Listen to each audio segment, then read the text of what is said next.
Hello and नमस्कार दोस्तों। Win BPSC YouTube channel पे मैं शशांक आप सभी का हार्दिक अभिनंदन करता हूं। बिहार व वस्तुनिष्ठ समान अध्ययन का इस श्रृंखला में हम लोगों ने अभी तक 1 से लेके 5 सेट तक देख चुके हैं। आज हम करने जा रहे हैं सेट नंबर 6। तो चलिए स्टार्ट करते हैं set number 6। Set number 6 start करने से पहले आप सभी से रिक्वेस्ट है कि प्लीज़ वीडियो को लाइक कर दीजिए और अपने दोस्तों के बीच भी शेयर कर दीजिए। अगर आप इस चैनल पे पहली बार आए हैं तो प्लीज़ चैनल को सब्सक्राइब भी कर लीजिए, क्योंकि बीपीएससी से रिलेटेड अच्छे से अच्छे कंटेंट यहाँ पे मिलते रहेंगे। तो चलिए स्टार्ट करते हैं। बिहार जी के प्रैक्टिस सेट नंबर 6।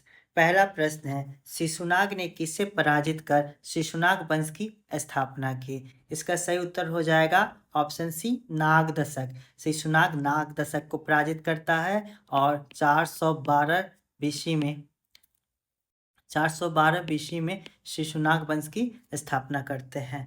शिशुनाग अपने राजधानी वैशाली में स्थापित करते हैं। दूसरा प्रश्न है, पाटलिपुत्र को मगध की स्थायी राजधानी के रूप में किसने स्थापित किया? इसका सही उत्तर हो जाएगा ऑप्शन ए, कालाशोक। कालाशोक शिशुनाग का उत्तराधिकारी था और ये अपना राजधानी वैशाली से, यहाँ पे शिशुनाग ने वैशाली में राजधानी स्थापित किया था और इसको पाटलिपुत्र लाने का श्रेय कालाशोक को जाता है। कालाशोक के टाइम में ही सेकेंड बौद्ध संगति का भी आयोजन किया गया था। चलिए तीसरा प्रश्न को देखते हैं। बाणभट्ट द्वारा रचित हर्षचरित के अनुसार कालाशोक की हत्या चाकू मारकर किसने किया था? इसका सही उत्तर हो जाएगा ऑप्शन बी, महापद्म नंद। महापद्म नंद ने कालाशोक की हत्या चाकू मार के किया था। यह कहाँ पे मिलता है? तो हर्षचरित में मिलता है। और हर्षचरित के लेखक कौन है, यह प्रश्न भी पूछा जाता है। तो हर्षचरित के लेखक बाणभट्ट हैं, इसे भी ध्यान रखेंगे। महापद्म नंद यही आगे चल के नंद वंश की स्थापना भी करते हैं।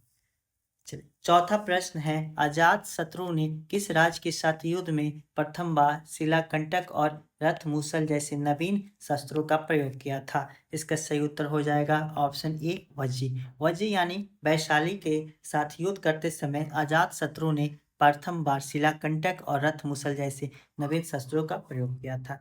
ये युद्ध अजात शत्रु जीत लेता है और इस युद्ध में अजात शत्रु को मदद करने वाला एक उसके मंत्री था, उनका नाम याद रखिएगा, अक्सर एग्जाम में पूछ लिया जाता है।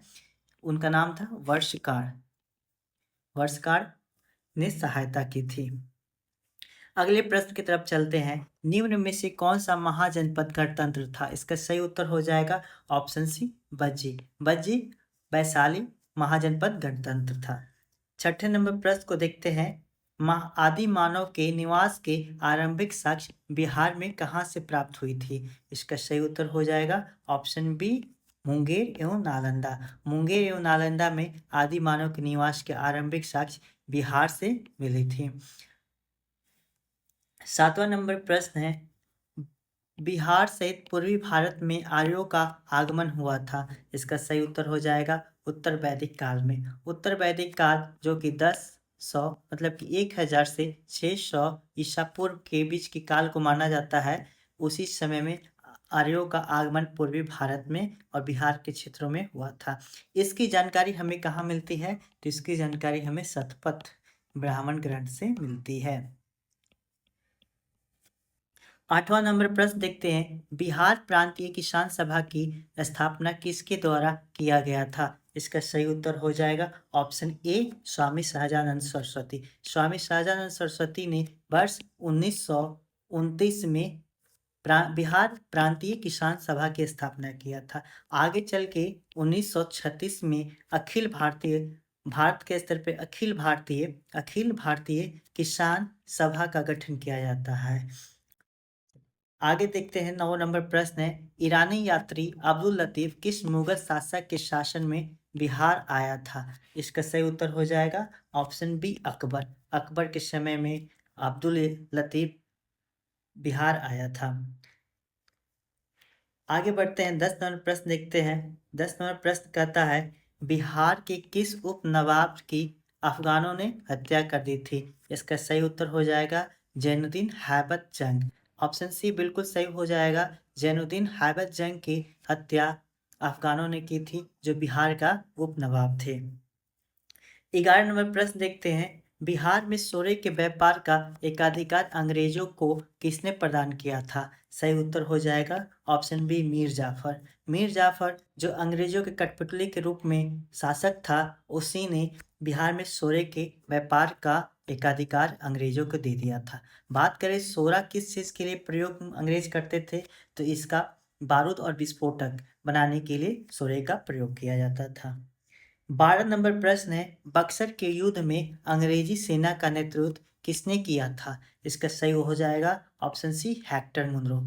बक्सर का युद्ध कब होता है? तो 22 अक्टूबर 1764 को होता है। फिर इसके अगले साल 12 अगस्त को 12 अगस्त 1765 को इलाहाबाद की संधि होती है।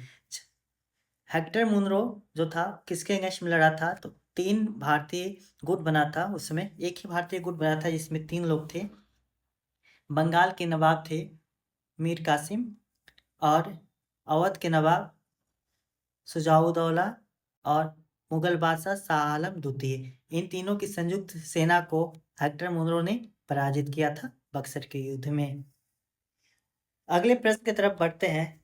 प्रश्न 13 कहता है 1857 के विद्रोह में कहाँ के पुलिस जमादार हसन अली खां को फांसी की सजा दी गई थी? इसका सही हो जाएगा ऑप्शन सी तिरहुत। तिरहुत इसका सही उत्तर हो जाएगा। 14 नंबर प्रश्न देखते हैं। निम्न में से कौन सा व्यक्ति बिहार में होम रूल लीग से संबंधित नहीं थे? बिहार में होम रूल लीग आंदोलन हुआ था, उससे संबंधित कौन से व्यक्ति नहीं थे? तो इसका सही हो जाएगा ऑप्शन सी राजेंद्र प्रसाद। राजेंद्र प्रसाद का संबंध बिहार में होम रूल लीग से नहीं था, ये ध्यान रखेंगे। तो इस प्रकार देखते हैं मजरूल हक और हुसैन खां का संबंध बिहार में होम रूल लीग से था। आगे बढ़ते हैं। 15 नंबर प्रश्न कहता है अखिल भारतीय कांग्रेस का 37वां अधिवेशन बिहार में कहाँ आयोजित हुआ था? यहाँ 37वां अधिवेशन की बात किया गया है। 37वां अधिवेशन अर्थात 1922 की अधिवेशन की बात किया जा रहा है। यह कहाँ हुआ था दोस्तों? तो आप लोग को पता होगा गया में हुआ था। और इसके अध्यक्ष कौन थे? तो इसके अध्यक्ष थे चित्तरंजन दास। चित्तरंजन दास थे। और बांकीपुर में भी कांग्रेस का अधिवेशन हुआ था। किस वर्ष हुआ था? 1912 में हुआ था।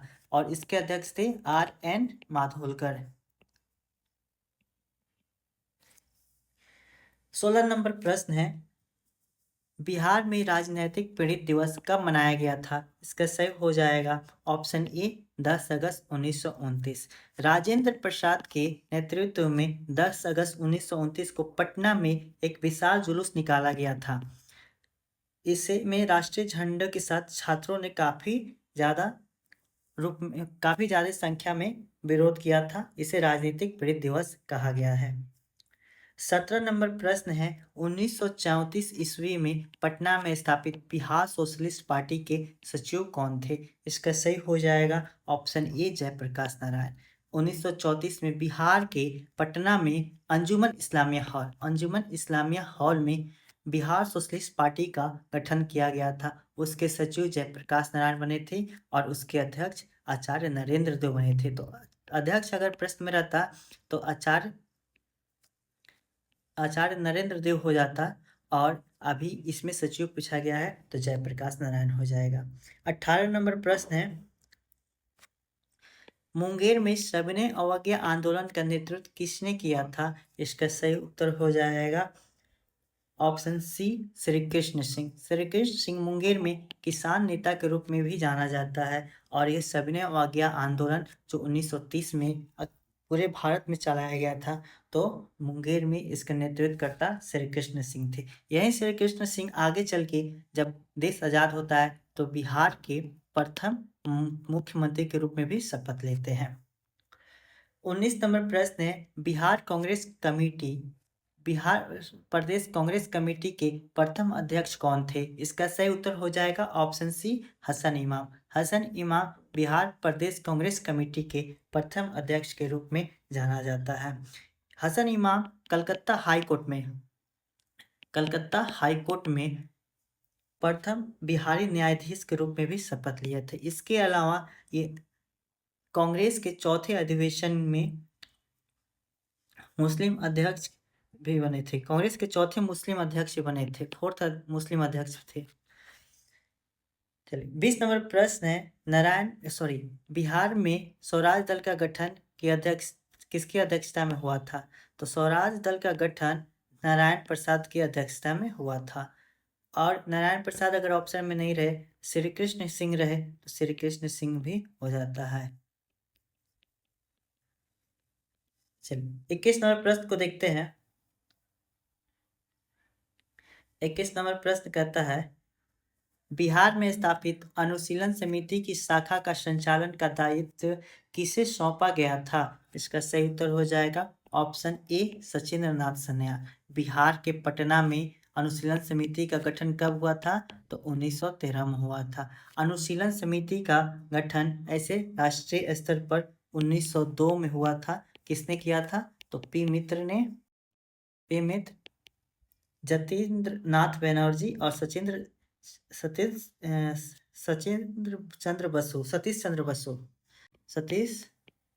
चंद्र बसु और जतीन्द्र नाथ बैनर्जी भी तीनों आदमी मिलके किए थे। 22 नंबर प्रश्न है वहाबी आंदोलन का मुख्य केंद्र था। इसका सही उत्तर हो जाएगा ऑप्शन सी पटना। वहाबी आंदोलन का मुख्य केंद्र पटना था। 23 नंबर प्रश्न है द बिहार हेराल्ड के संपादक निम्न में से कौन थे? इसका सही उत्तर हो जाएगा ऑप्शन बी गुरु प्रसाद सेन। गुरु प्रसाद सेन ने 1875 में द बिहार हेराल्ड नाम के एक अखबार निकाला था और यह अखबार अंग्रेजी भाषा में थी। बिहार का पहला यह अंग्रेजी भाषा का अखबार था। 24 नंबर प्रश्न है बिहार के क्रांतिकारी नेता खुदीराम बोस को फांसी दी गई थी। कब दी गई थी? डेट पूछा गया है। इसका सही उत्तर हो जाएगा ऑप्शन बी 11 अगस्त 1908 को। 11 अगस्त 1908 को बिहार के क्रांतिकारी नेता खुदीराम बोस को मुजफ्फरपुर बम केस में सजा सुनाते हुए फांसी की सजा दी गई थी। इस समय खुदीराम बोस की उम्र कितनी थी? इसे भी ध्यान रखेंगे, प्रश्न पूछा जाता है। मात्र 18 वर्ष की उम्र में इनको फांसी दिया गया था। नेक्स्ट है 25 नंबर किसकी अध्यक्षता में वर्ष 1937 ईस्वी में छात्रों के राजनीति में रुचि लेने के लिए अखिल भारतीय छात्र दिवस मनाया गया था? इसका सही उत्तर हो जाएगा ऑप्शन ए राम वृक्ष बेनीपुरी। राम वृक्ष बेनीपुरी एक साहित्यकार के रूप में भी इनको याद किया जाता है और कलम के जादूगर के रूप में भी कहा जाता था। इन्होंने 1937 में छात्रों को राजनीति में रुचि लेने के उद्देश्य से अखिल भारतीय छात्र दिवस मनाना शुरू किया था। नेक्स्ट प्रश्न है 26 नंबर 11 अगस्त 1942 को पटना में हुए सचिवालय गोलीकांड में निम्न में से कौन सा व्यक्ति शामिल थे? उमाकांत प्रसाद सिंह भी शामिल थे और रामानंद सिंह भी शामिल थे, यानी ए और बी दोनों सही हो जाएगा। इस प्रकार से हमारा उत्तर डी सही हो जा रहा है। सचिवालय गोलीकांड जो 11 अगस्त 1942 को भारत छोड़ो आंदोलन के समय हुआ था, उस समय याद रखेंगे 7 छात्र शहीद हुए थे। 7 छात्र का नाम याद रखेंगे RRRUSDJ। आर से राजेंद्र, आर से रामानंद, आर से राम गोविंद, यू से उमाकांत प्रसाद सिंह और एस से सतीश प्रसाद झा, डी से देवीपत चौधरी और जे से जगपति कुमार। इनमें भी आप लोग 2 आदमी का नाम याद रखेंगे। ये देवीपत चौधरी जो 9वीं क्लास के थे, देवीपत चौधरी 9वीं क्लास के छात्र थे और ये असम से बिलोंग करते थे। वहीं जगपति कुमार स्नातक के छात्र थे। बाकी इन लोगों का संबंध बिहार से था और ये लोग 11वीं क्लास के छात्र थे। तो 5 11वीं क्लास के छात्र थे। कौन कौन थे? राजेंद्र सिंह, रामानंद सिंह, राम गोविंद सिंह, उमाकांत प्रसाद सिंह और सतीश प्रसाद झा। ये सभी 11वीं के छात्र थे। देवीपत चौधरी 9वीं क्लास के छात्र थे और जगपति कुमार स्नातक के छात्र थे, जिसमें देवीपत चौधरी असम से बिलोंग करते थे। ट्रिक याद रखेंगे RRUSDJ, अक्सर एग्जाम में पूछ लिया जाता है बीपीएससी में। चलिए 27 नंबर प्रश्न को देखते हैं। 2011 की जनगणना के अनुसार बिहार के किस जिले का लिंगानुपात सर्वाधिक है? सही उत्तर हो जाएगा ऑप्शन सी गोपालगंज। गोपालगंज का जनसंख्या घनत्व तो बिहार में सबसे ज्यादा है। गोपालगंज की लिंगानुपात, जनसंख्या घनत्व तो नहीं, लिंगानुपात किसका ज्यादा है? तो गोपालगंज का है। कितना है? तो 1021 है। और अगर 3 सबसे ज़्यादा लिंगानुपात वाले जिला की बात करें तो गोपालगंज, सिवान और सारण। और ये तीनों जो है सिवान, सारण, गोपालगंज, ये तीनों सारण प्रमंडल के ही सारण प्रमंडल में ही पड़ता है। चलिए आगे बढ़ते हैं। जनसंख्या घनत्व की दृष्टि से भारतीय राज्यों और केंद्र शासित प्रदेश में बिहार का स्थान कौन सा है? इसका सही उत्तर हो जाएगा ऑप्शन सी, छठा। केंद्र शासित प्रदेश के साथ शामिल किया जा रहा है तो बिहार के जनसंख्या घनत्व में छठा स्थान हो जा रहा है। अगर केवल राज्यों के दृष्टिकोण से बात किया जाए तो बिहार का स्थान पहला हो जाता है। और बिहार की जनसंख्या घनत्व वर्तमान में कितना है तो याद रखेंगे 1106। 1106 में भी सबसे ज़्यादा किस जिला का है तो शिवहर, याद रखेंगे शिवहर का। शिवहर का कितना है 1880 व्यक्ति प्रति वर्ग किलोमीटर में निवास करते हैं। वहीं सबसे कम किसका हो जाता है तो कैमूर जो पहाड़ी इलाका है वहाँ पे सबसे कम व्यक्ति निवास करते हैं, कितना तो 488 व्यक्ति प्रति वर्ग किलोमीटर में रहते हैं। आगे बढ़ते 29 नंबर प्रश्न करता है निम्न में से कौन स्वतंत्रता के पश्चात बिहार के प्रथम राज्यपाल बने थे? सही उत्तर हो जाएगा ऑप्शन सी, जयराम दास दौलत राम। जयराम दास दौलत राम बिहार के स्वतंत्रता बाद राज्यपाल बने थे, प्रथम राज्यपाल बने थे। 30 नंबर प्रश्न है सीताकुंड का संबंध किस जिले से है? सीताकुंड का संबंध मुंगेर जिला से है। मुंगेर जिला में स्थापित मुंगेर जिला में और अन्य कुंड जल कुंड का नाम भी याद रखेंगे, जिसमें शामिल है लक्ष्मण कुंड, जन्म कुंड, ऋषि कुंड, और भीम बांध तो आप लोग को याद ही होगा। ये सभी जलकुंड जो है मुंगेर जिला से संबंधित है। 31 नंबर प्रश्न करता है बिहार के किस जिले में तराई मिट्टी की सर्वाधिक बहुलता पाई जाती है? इसका सही हो जाएगा ऑप्शन ए, पश्चिम चंपारण। पश्चिम चंपारण जिले में तराई मिट्टी की सर्वाधिक बहुलता पाई जाती है। तराई मिट्टी की बात करें तो नेपाल और हिमालय से सटे हुए जो जिले होंगे बिहार का उत्तरी भाग में, वहाँ पे तराई मिट्टी का विकास हुआ है। पश्चिम चंपारण जिला जो है यह नेपाल से बिल्कुल सटा हुआ है, तो इस प्रकार से इसका उत्तर पश्चिम चंपारण जिला हो जाएगा।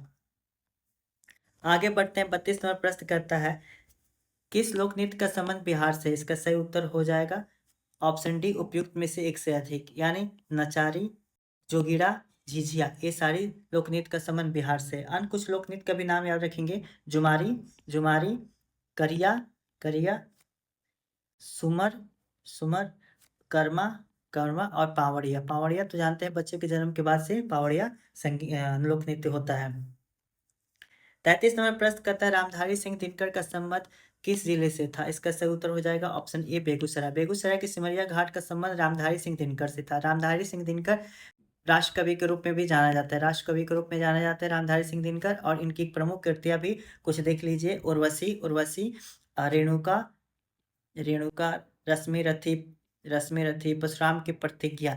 इसमें से उर्वशी जो है ये इनके लिए ज्ञानपीठ पुरस्कार मिला था 1972 में रामधारी सिंह दिनकर जी को। तो याद रखेंगे रामधारी सिंह दिनकर का संबंध बेगूसराय जिला से है। और ये कुछ इन राष्ट्रकवि के रूप में भी इनको याद किया जाता है। उर्वशी के लिए इनको ज्ञानपीठ पुरस्कार मिला था वर्ष 1972 में। आगे बढ़ते हैं 34वां प्रश्न कहता है मुख्यमंत्री कन्या विवाह योजना के अंतर्गत बिहार में लड़कियों के परिवार वालों को शादी के समय कितनी राशि सहायता के रूप में दी जाती है? सही उत्तर हो जाएगा ऑप्शन ए, 5,000 रुपया। राशि भले ही कम हो लेकिन यह एक सहायता के रूप में दी जाती है, इसे समझना ज़्यादा इम्पोर्टेंट है। मुख्यमंत्री कन्या विवाह योजना के अंतर्गत बीपीएल परिवार वालों को मुख्यमंत्री कन्या विवाह योजना के अंतर्गत 5,000 रुपया सहायता राशि दी जाती है। 35 नंबर प्रश्न कहता है बिहार में जिला परिषदों की कुल संख्या कितनी है? सही उत्तर हो जाएगा ऑप्शन बी, 38। बिहार में जिलों की संख्या भी 38 और जिला परिषद की संख्या भी 38 है, इसे याद रखेंगे। 36 नंबर प्रश्न कहता है पटना नगर निगम की स्थापना किस वर्ष की गई थी? इसका सही उत्तर हो जाएगा ऑप्शन बी, 1952। 1952 ईस्वी में पटना नगर निगम की स्थापना की गई थी। वर्तमान समय में 19 नगर निगम है, नगर निगम है। चलिए